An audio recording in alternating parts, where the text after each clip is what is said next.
तो हर किसी electrician skill test के अंदर आपको प्रैक्टिकल परफॉर्म करना होता है। कुछ एग्ज़ाम ऐसे भी होते हैं जहाँ आपको यह प्रैक्टिकल लिखना भी होता है। तो अब हम यहाँ पर प्रैक्टिकल परफॉर्म करने के साथ साथ लिखना भी देखेंगे, लेकिन किसी भी एग्ज़ाम में सबसे पहले प्रैक्टिकल लिखवाया जाता है, उसके बाद परफॉर्म किया जाता है। तो देखिए, सबसे पहले हम लिखने की बात करते हैं। तो लिखने में सबसे पहले हमारा उद्देश्य होता है। हमारा उद्देश्य क्या होता है कि डीओएल स्टार्टर का अध्ययन, जो क्वेश्चन में पूछा गया है वही हमारा उद्देश्य रहेगा।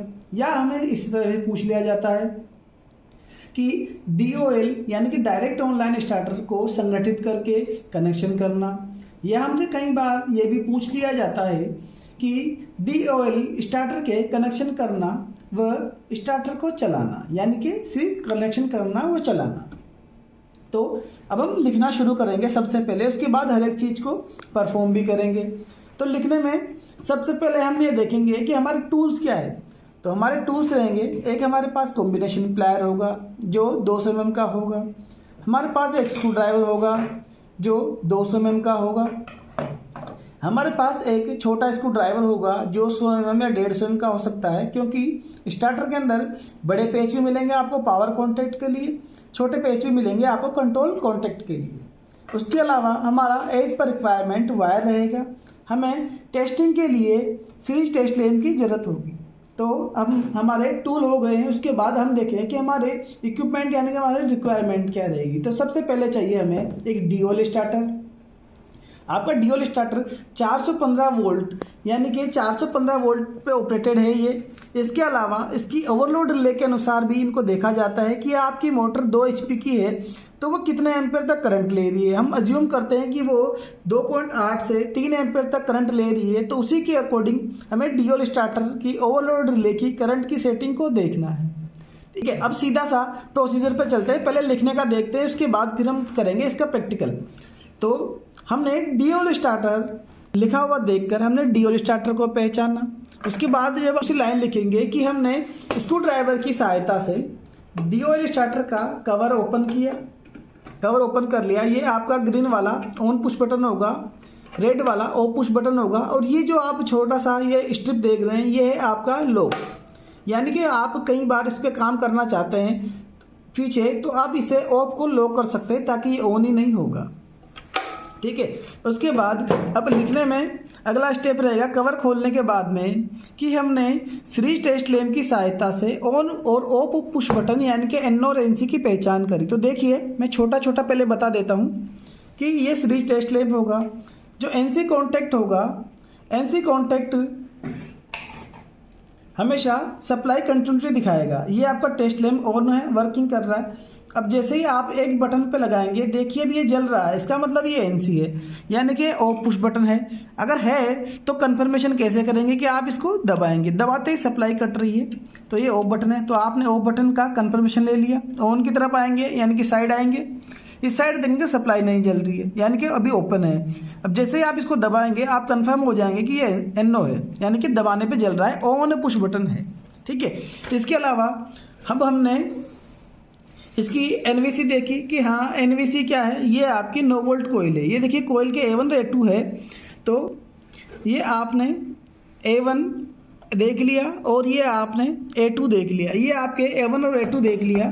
ठीक है, अब सप्लाई देखिए, इसके सही होने का पता लगाएंगे तो ये देखिए ऑन हो रही है, तो आपने इसका सही होने का पता लगा लिया। अब अगले आपकी लाइन होगी कि मेन कॉन्टैक्ट व सहायक कॉन्टैक्ट की पहचान करना। तो देखिए मेन कॉन्टैक्ट क्या होंगे, ये ऊपर से जो 3 वायर आ रहे हैं पावर कॉन्टैक्ट, ये होंगे आपके मेन कॉन्टैक्ट, यानी कि यहाँ पर आपकी मेन पावर कॉन्टैक्ट है, यहाँ पे सप्लाई आएगी। इसके बाद यहाँ से आने के बाद में सीधी अंदर से होती हुई ओवरलोड लेके अंदर से गुजरती हुई यहाँ पर ये आपकी आउटपुट आ जाएगी। ठीक है, यहाँ से यहाँ ये आउटपुट आने के बीच में ये कॉन्टैक्ट बने होते हैं। ये है आपके एनओ कॉन्टैक्ट, ये 3 तो पावर के लिए एनओ है और एक ऑक्सिलरी के एनओ है। ठीक है, जैसे ही मोटर चलती है ये कॉन्टैक्ट मैक हो जाते हैं और सप्लाई जाने के बाद ये अलग हो जाते हैं।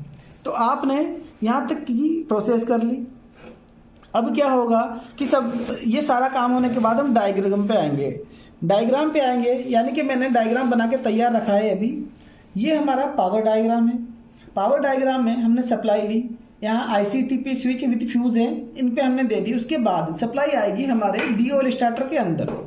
ड्यूल स्टार्टर के अंदर RYB यहाँ पर आ गए, यहाँ से हमने एक फेज उठाया, एक फेज उठा के हमने सबसे पहले OLR को दे दिया। अब देखिए इन वाले स्टार्टर में OLR और NVC दोनों एक साथ ही होती है, ठीक है। तो जैसे ही आप O पुश बटन के कनेक्शन करते हैं तो OLR के भी इनबिल्ट हो जाते हैं। यह OLR की करंट सेटिंग रेंज है, यानी कि आपका मान लो लोड 4 एम्पीयर रेटेड पे है तो आप 4 पे रखेंगे, 5 पे तो 5 पे रखेंगे, 6 पे रखेंगे, 6 पे है तो 6 पे रखेंगे।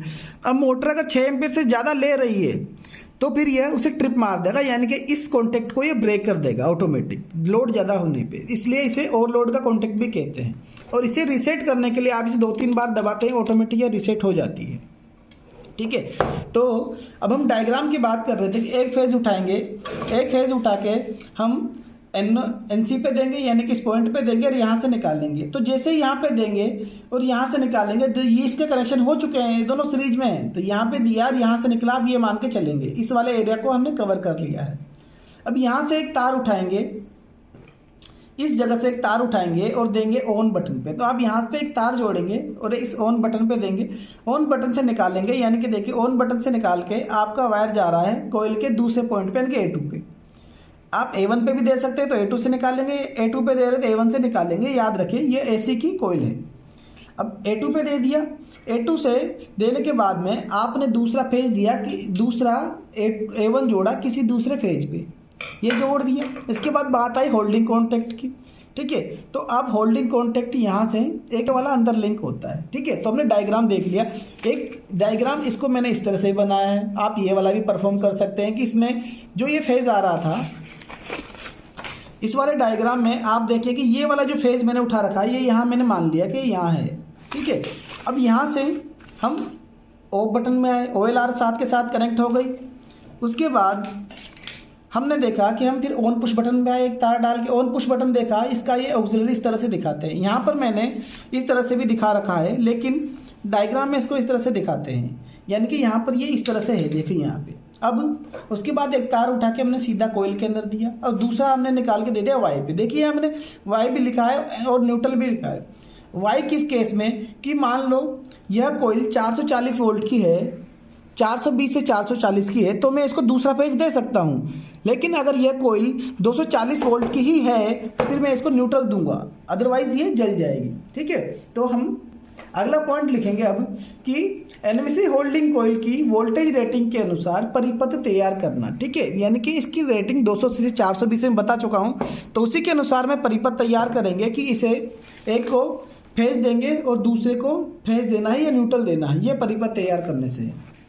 उसके बाद रखेंगे कि सारा हमने कनेक्शन कर लिया डायग्राम के अकॉर्डिंग, सब कुछ जोड़ दिया। जोड़ने के बाद में हम सीरीज टेस्ट लैंप की मदद से यहाँ पे जहाँ कंट्रोल बना है, कंट्रोल हमारा R और न्यूट्रल पे बना है, R या फेज पे बना है, तो यहाँ हम देंगे, ठीक है। सीरीज टेस्ट लैंप की मदद से ये वर्क कर जाएगा। आप एक को इसको अभी सिर्फ चला के देखना है तो सीरीज टेस्ट लैंप की मदद से केवल ये वर्क कर जाएगा। तो आप उसको सीरीज टेस्ट लैंप की मदद से चेक करके सप्लाई और सप्लाई देके आपने चेक कर लिया कि हाँ ये सही है, तो ये काम हो गया है। अब फिर लास्ट पॉइंट रहेगा आपका सावधानियाँ। सावधानियाँ में क्या है, सावधानियाँ में आपको सावधान रखेंगे कि NVC की जो सप्लाई रेटिंग है उसी के अनुसार हम परिपथ यानी कि इसको सप्लाई वोल्टेज देने हैं। ऐसा नहीं है कि 240 से तो आप 440 दें, इस तरह का।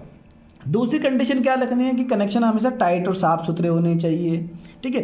तीसरी चीज़ क्या है कि इसे ऑपरेट करने के लिए आप कवर लगाकर ही ऑन और ऑफ करेंगे, ठीक है। अदरवाइज क्या हो सकता है कि मान लो कहीं शॉर्ट है तो उसमें स्पार्क आ सकती है, तो आप इसका कवर लगा के इसे चेक करेंगे, ठीक है। तो अब हम इसको प्रैक्टिकल परफॉर्म करते हैं। लिखने का मैटर यहाँ तक कंप्लीट हो गया है, ठीक है।